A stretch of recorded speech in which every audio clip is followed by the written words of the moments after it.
జయతు దేవో దేవకీనందనోయం జయతు జయతు కృష్ణో వృష్ణివంశప్రదీపः జయతు జయతు మేఘశ్యామలకోమలాంగో జయతు జయతు పృథ్వీ భరనాశో ముకుందః. హరి ఓం. పరమేశ్వర స్వరూపైన సభకి నమస్కారం. ధర్మాత్ములైన పాండవులు అరణ్యవాసం చేసే సమయంలో ఒకానొకప్పుడు కామ్యకవనంలో ఉన్నారు. ఆ కామ్యకవనంలో ఉన్నప్పుడు తృణబిందు మహాముని యొక్క ఆశ్రమంలో ఉన్నటువంటి రోజులలో ఒకనాడు ద్రౌపదీదేవిని ధౌమ్యుడు అంటే పాండవుల యొక్క పురోహితుడు ధౌమ్యుని యొక్క సహాయాన్ని ఉంచి ఆమెని ఆశ్రమ ప్రాంగణంలో వదిలిపెట్టి పాండవులు 5గురు కూడా 4 దిక్కులకు వేటకు వెళ్ళారు. 5గురు 4 దిక్కులకు ఎలా పెడతారు అని అనుమానపడక్కర్లేదు. ధర్మరాజు గారు తూర్పు దిక్కుకి, భీముడు దక్షిణ దిక్కుకి, అర్జునుడు పశ్చిమానికి, నకుల సహదేవులు ఉత్తరానికి. కలిసి ఎలా పుట్టారో వాళ్ళు అలా కలిసే వెడుతూ ఉంటారు. అందుకని నకుల సహదేవులు ఉత్తర దిక్కుగా వెళ్ళారు. 4 దిక్కులకు 5గురు పాండవులు వేట కోసమని వెళ్ళారు. ఆహారాన్ని తీసుకొచ్చి ఇస్తే ద్రౌపదీదేవి పచనం చేస్తుంది. వీళ్ళు వెళ్ళినటువంటి సమయంలో అటుగా సైంధవుడు వెడుతున్నాడు. ఆయన వెళ్ళడానికి కారణం ఏమిటి అంటే సాల్వకన్యని వివాహం చేసుకోవాలి అనేటటువంటి ఉద్దేశ్యంతో ఆయన బయలుదేరి వెడుతున్నాడు. సింధు సవ్వీర దేశములకు ఆయన అధిపతి. అపారమైనటువంటి ఐశ్వర్యము కలిగిన వాడు, సహజంగా రాజు కదా.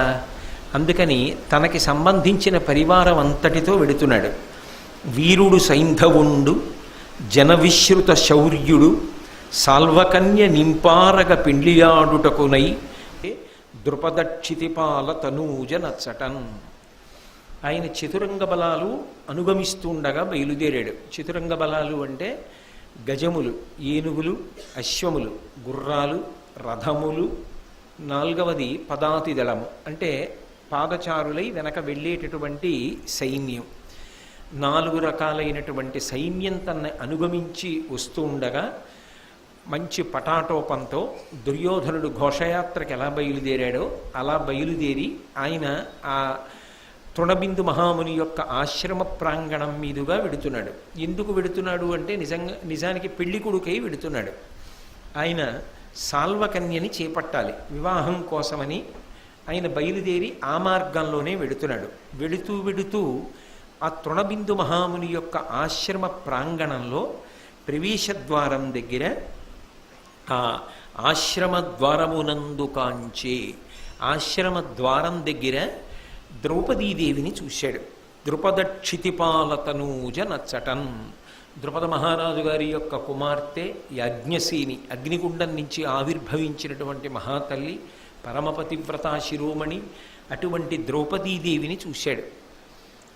ఆమె సైంధవుడి కన్నుల గుండా చూసినప్పుడు ఎలా ఉన్నది వర్ణిస్తున్నారు. అది ఒక అద్భుతమైనటువంటి ప్రజ్ఞా విశేషం. తనంత తానుగా కవి వర్ణన చేస్తే ద్రౌపదీదేవి యొక్క బాహ్య సౌందర్యం కన్నా ఆమె అంతఃసౌందర్యాన్ని, పాతివ్రత్యాన్ని వర్ణిస్తారు. కానీ కథా గమనంలో సైంధవుని యొక్క చూపు, ఆ చూపు గుండా ఆయన యొక్క మనోభావ ప్రసరం, ఎటువంటి భావంతో చూస్తున్నాడు అన్నదాన్ని ఆవిష్కరించగలగడం కవి యొక్క రచన వైశిష్ట్యం. అందుకే నీలపయోగ మండలము నిశ్చల నీల వెలుగంగ చేయుచున్ క్రాలెడువాలు క్రొమ్మెరుగు కైవడి తద్వనభూమి నెంతయున్ లాలిత దేహ కాంతి పటలంబున చేసి విలుంగ చేయు అబ్బాల వినీల కుంతల విభాసిని చూచి సవిస్మయాత్ముడై. అలా వెళ్ళిపోతున్నటువంటి సైంధవుడు, ఆయనకి జయద్రథుడు అని పేరు. కానీ తెలుగునాట ఆయనకి ఎక్కువగా సింధు దేశానికి రాజు కాబట్టి సైంధవుడు అన్న పేరే ప్రఖ్యాతి వహించి ఉంది. బహుశः సైంధవుడిలా అడ్డుపడ్డాడు అనబడేటటువంటి సామెత వలన ఆ పేరే స్థిరపడిపోయింది. కానీ జయద్రథుడిగా ఎక్కువగా వ్యవహరింపబడతాడు పురాణంలో. అటువంటి సైంధవుడు వెళ్ళిపోతూ వెళ్ళిపోతూ చూసినటువంటి ద్రౌపదీదేవి ఎలా ఉన్నది అన్నది చెప్తున్నారు. నీలపయోద మండలము నిశ్చలలీల వెలుంగ చేయుచున్ క్రాలుడు వాలు క్రొమ్మెరుగు కైవడి తద్వన భూమి నెంతయున్ లాలిత దేహ కాంతి పటలంబున చేసి విలుంగ చేయువ బాల వినీల కుంతల విభాసిని చూచి సవిస్మయాత్ముడై. నల్లటి మబ్బు పట్టిందనుకోండి ఆకాశం అంతా, అదో సౌందర్యం. సాధారణంగా దేనికైనా ఏదైనా అడ్డొస్తే అంత అందంగా ఉండదు. కానీ ఆకాశంలో నల్లటి మబ్బులు దొంతర్లుగా పట్టాయనుకోండి, అదో గొప్ప అందం. కానీ నిజానికి ఆ నల్ల మబ్బులు ఒక్కటి వస్తే కాదు అందం. ఎప్పుడు అందము అంటే నీలతోయద మధ్యస్థ విద్యుల్లేకే భువాస్వర అని ఆ చివరి నుంచి ఈ చివరి వరకు తటిల్లత సౌదామిని తళుక్కుని మెరుస్తుంది మెరుపుతీగ. అసలు నిజానికి ఆ మెరుపుతీగ కారణంగా నల్లమబ్బు సౌందర్యం కనపడుతుంది. పగటి పూట అనుకోండి, మెరుపుతీగలో ఆ కాంతిలో నల్లమబ్బు సౌందర్యాన్ని చూడడం సాధ్యం కాదు.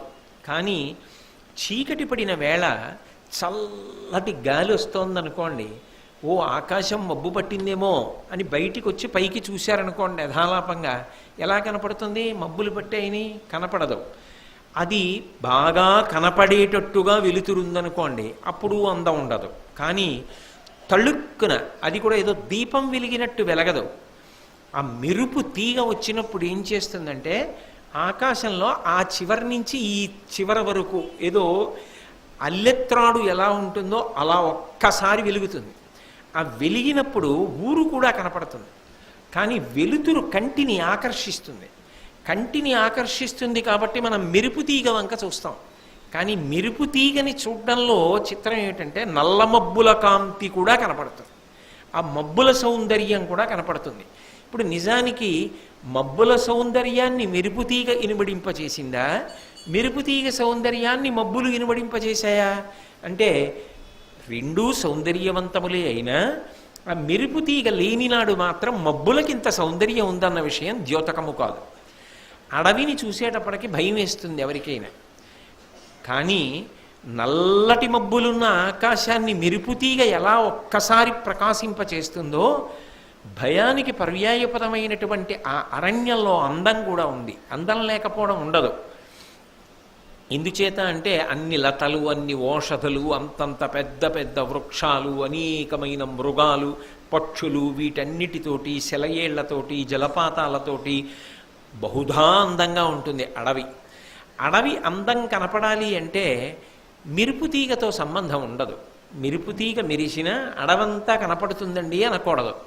కానీ ఎక్కడ తెచ్చారో ఉపమానం, నల్లమబ్బుల సౌందర్యం మెరుపుతీగ చేత ద్యోతకమైనట్టు అడవి అంతటికీ కూడా మెరుపుతీగ ఎలా నిలబడుతుందో, ఎంత గొప్పగా అందాన్ని ఇస్తుందో మబ్బులకి, అలా అందమిస్తూ నిలబడిందిట. ఎవరు? ఆ బాల. ఎవరా బాల? ఆ బాల అండంలోనే ఆమె మహాపతివ్రత శిరోమణి ద్రౌపదీదేవి. ఆమె ఆ అడవిలో ఉండడం వల్ల అడవికి అందం వచ్చింది. అసలు న్యాయంగా అడవి భయానికి కారణం, అడవి అందానికి కారణం.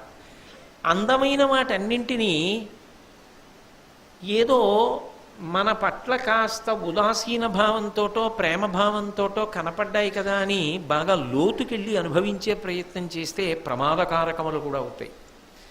సముద్రం ఉంటుంది, ఎంతో గంభీరంగా ఉంటుంది. మీరు వెళ్ళి నిలబడ్డారనుకోండి, అలలతో వచ్చి కాళ్ళు కడుగుతుంది. నాకు ఇంత గౌరవం చేసింది, కాళ్ళు కడిగిందని లోపలికెళ్ళే ప్రయత్నం చేశారనుకోండి, ప్రాణం పోతుంది.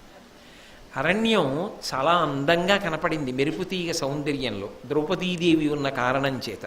కానీ అదే అడవి భయహేతువు కూడా.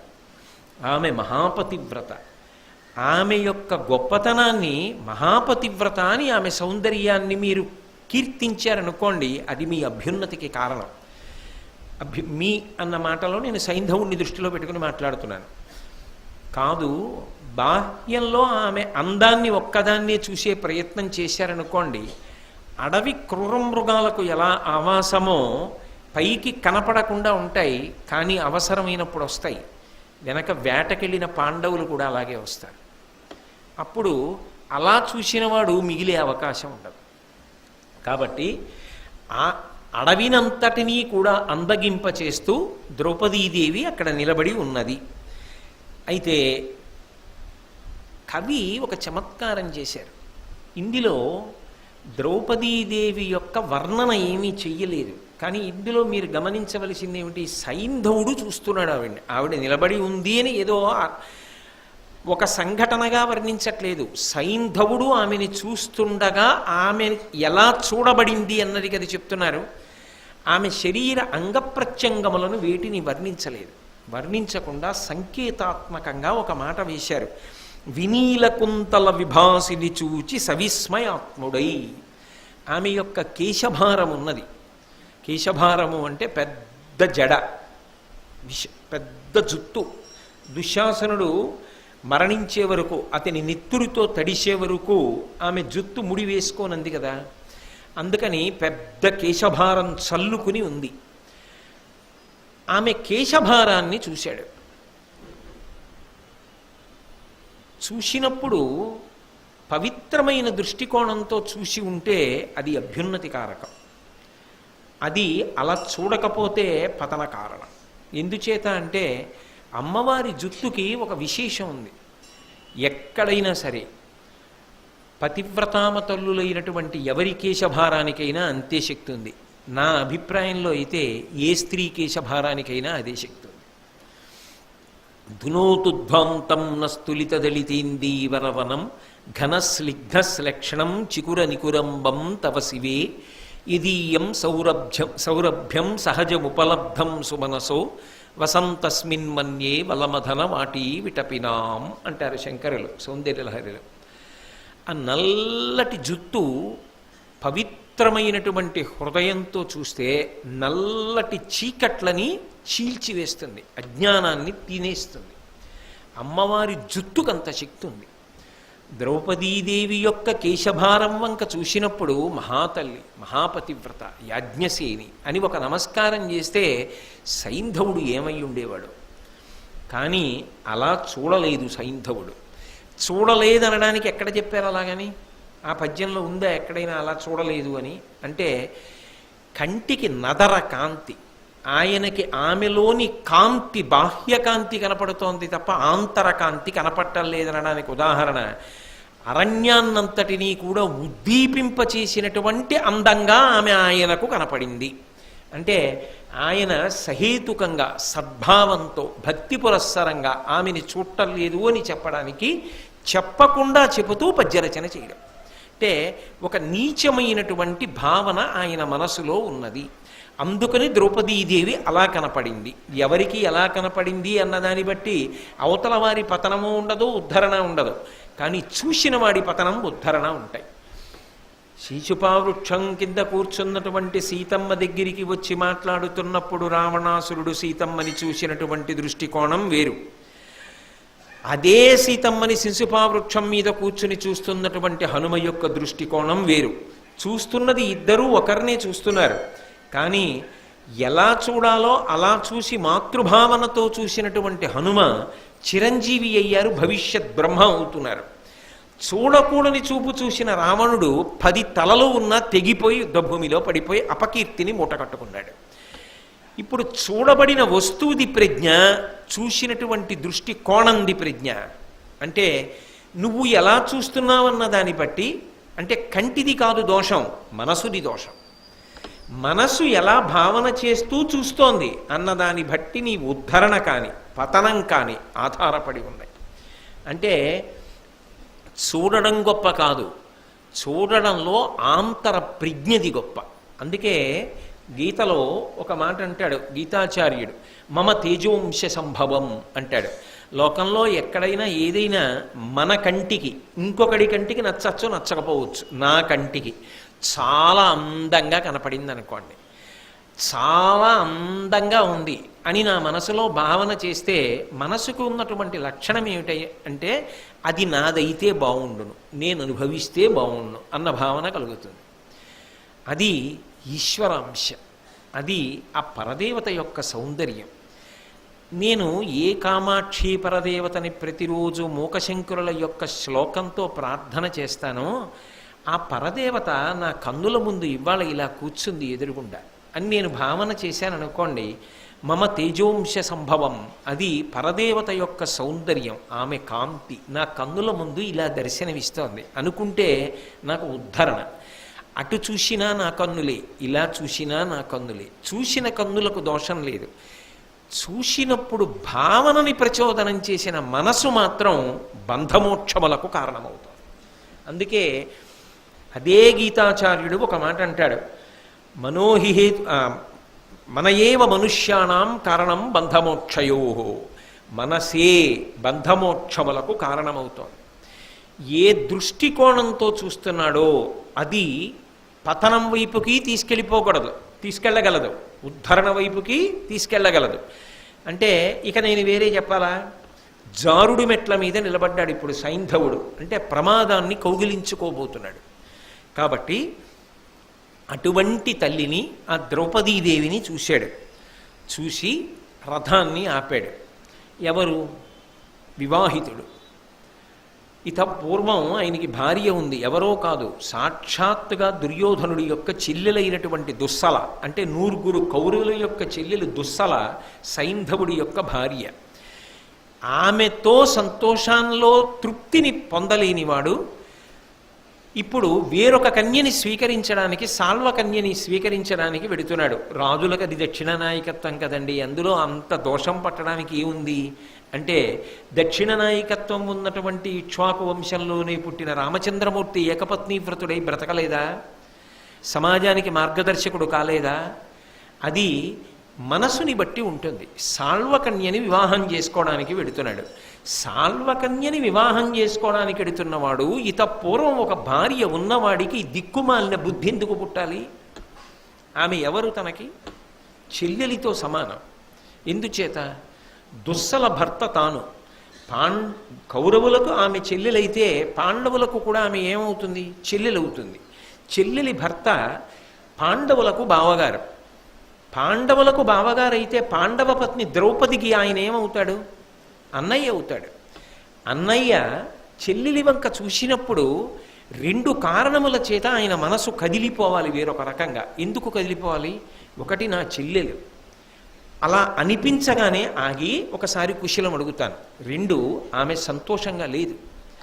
ఆమె అంతటి మహాతల్లి, యాజ్ఞసేని, ద్రుపద మహారాజు గారి కూతురు, పాండవుల ఇల్లాలు, పరమధర్మానికి కట్టుబడి మహాపతివ్రతయై అక్కరలేని అరణ్యవాసాన్ని నెత్తికెత్తుకుని వాళ్ళ యోగక్షేమాలు చూడ్డానికి అరణ్యానికి వచ్చింది. భర్తలు వేటకు వెడితే ఆశ్రమంలో ఉంది. అమ్మా, ఇన్ని కష్టాలా చిల్లి, ఇంత కష్టపడుతున్నావా అనగానే అన్నా అన్నవాడి మనసు ఎలా కదలాలి?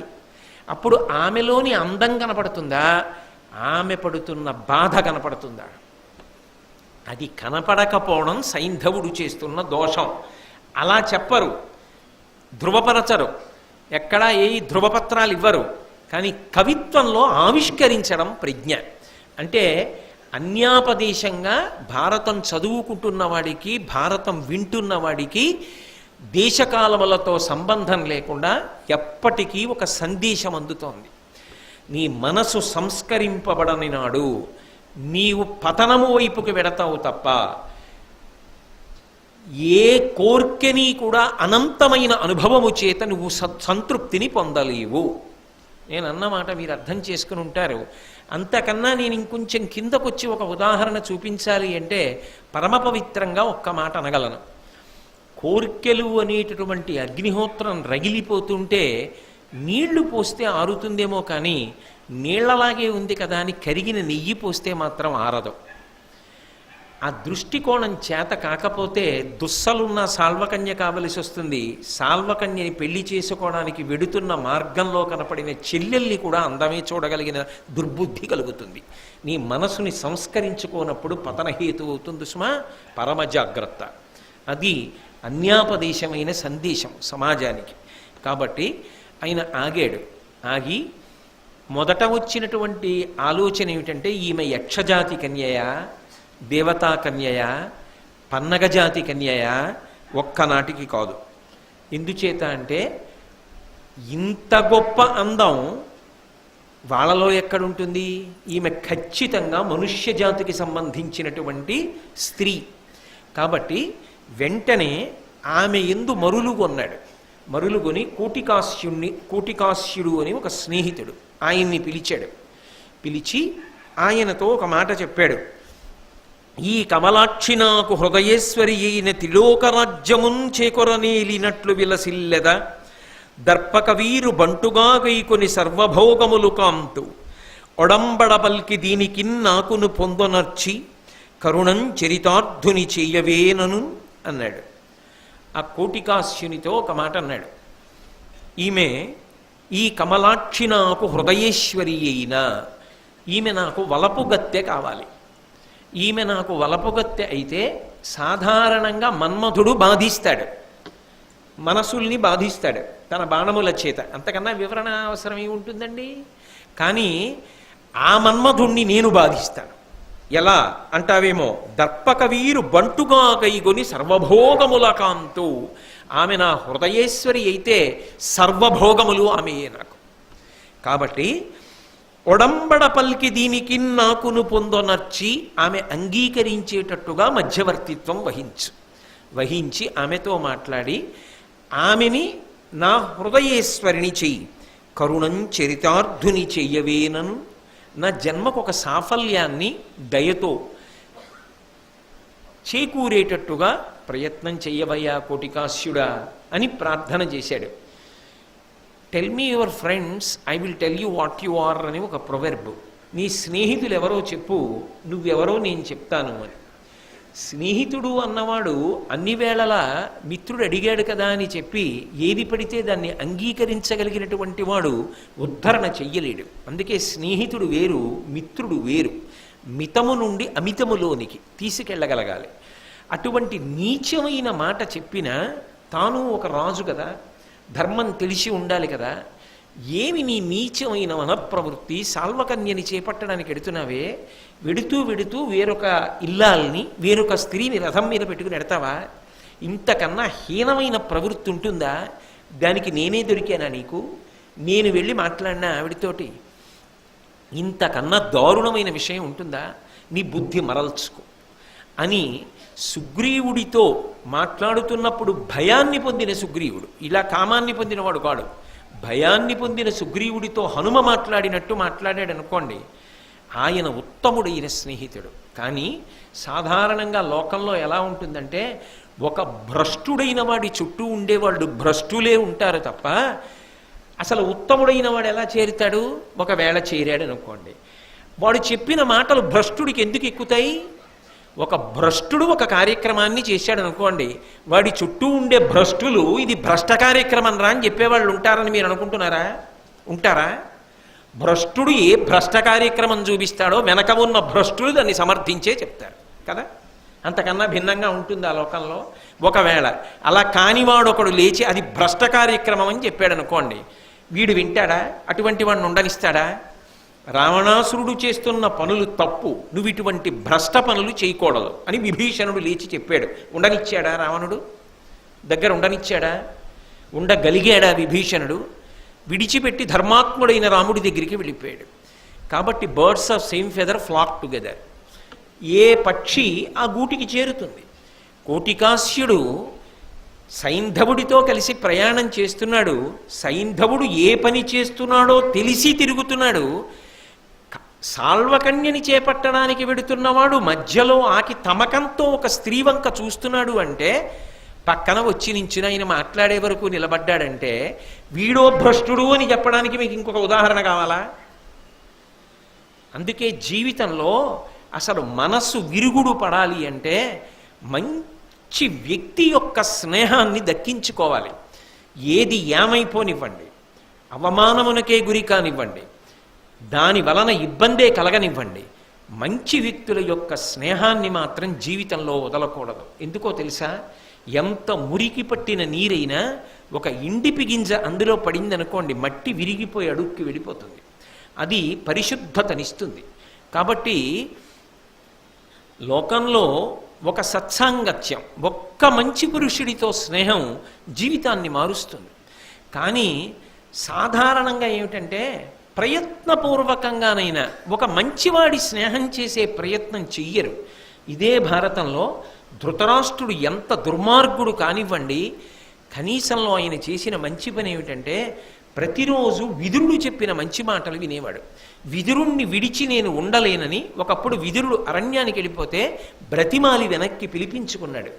ఒక్క సత్పురుషుడితోనైనా సహవాసం మిగల్చుకున్నాడు. కాబట్టి కృష్ణ పరమాత్మంతటి వాడు విశ్వరూప ప్రదర్శనం చేసినప్పుడు దివ్యమైనటువంటి నేత్రములను ధృతరాష్ట్రుడికి ఇచ్చి కృష్ణుని యొక్క విశ్వరూప సందర్శనం చేసేటటువంటి అదృష్టాన్ని కల్పించాడు. అందుకే జీవితంలో స్నేహమైనా సక్రమంగా ఉండాలి.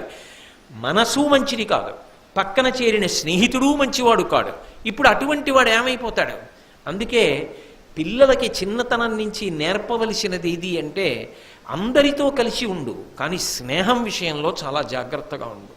నీ మనసులోకి ప్రవేశించవలసిన స్నేహితులు ఎవరై ఉండాలి అంటే సంస్కార బలం కలిగినటువంటి వారై ఉండాలి. 2 వాక్కునందు ధైర్యం ఉండాలి. స్నేహితుడు చెడ్డ పని వైపు వెడుతున్నప్పుడు నిర్మోహమాటంగా నిర్భయంగా హెచ్చరిక చేసి కాపాడగలిగిన వాడై ఉండాలి. అంతేకాని మనకెందుకు లేని వంత పాడేటటువంటి వాడు పక్కనుంటే అటువంటి స్నేహితుని వలన యువతలవాడు అభ్యున్నతిని పొందడు. అందుకే ఇంత దుర్మార్గపుట ఆలోచన కోటికాస్యుడికి చెప్తే వెంటనే అంగీకరించాడు. సైంధవుడు ఎంత దుర్మార్గంగా మాట్లాడాడో ఆ దుర్మార్గాన్ని కప్పిపుచ్చి సైంధవుడి అభిప్రాయం వ్యక్తమయ్యేటట్టుగా, తానెందుకొచ్చాడో అభిప్రాయం వ్యక్తమయ్యేటట్టుగా ఆ మాట్లాడినటువంటి తీరు ఉన్నదే, నిజంగా అది భగవంతుని యొక్క స్తోత్రం చెయ్యడానికో ఒక కావ్య పురాణాల్ని పరిశీలించడానికో ఆ కళ అబ్బి ఉంటే వాడు ఎంత ఉన్నతికి వెళ్ళేవాడు. ఈ ప్రౌఢిమ అంతా దేనికి పనికొచ్చింది అంటే ఒక స్త్రీ దగ్గరికి వెళ్ళి మాట్లాడడానికి తన గొప్పతనాన్నంతటినీ మాత్రం చూపించాడు. మృగనేత్ర దారుణ మృగ సమాకులమైన ఈ వనాంతరంబున ఏకతంబ ఇట్లు నీ యున్కికి ఎయ్యది మూలము, ఈ వనదేవతవో సురేశ్వరునితోడ నలిగి ధరిత్రికి నరుగుదించిన శచీ లలనవో, హరి ఉరస్థలి దొరంగి కేలి గ్రుమ్మరు పద్మగేహవో, భవదీయ జనకత్వమున సముజ్వలితుడైన పుణ్యుడు ఏ వంశము వాడు, పొలతి నీదు జీవితేశ్వరుడుగు సుఖజీవితాత్ముడెవ్వడు, అబల నీ నామమై ఇంపు మిగులు శబ్దమియ్యది నాకు నిజంబు సిపుమ. మంగళాశాసనపరై మదాచార్య పురోగమై సర్వైశ్చ పూర్వైరాచార్యై సత్కృతాయాస్తు మంగళం. మంగళం కోసలేంద్రాయ మహనీయ గుణాత్మనే చక్రవర్తి తనూజాయ సర్వభౌమాయ మంగళం. ఉమాకాంతాయ కాంతాయ కామితార్థప్రదాయినే శ్రీగిరీశాయ దేవాయ మలినాథాయ మంగళం. సర్వం శ్రీ ఉమామహేశ్వర పరబ్రహ్మార్పణమస్తు. స్వస్తి.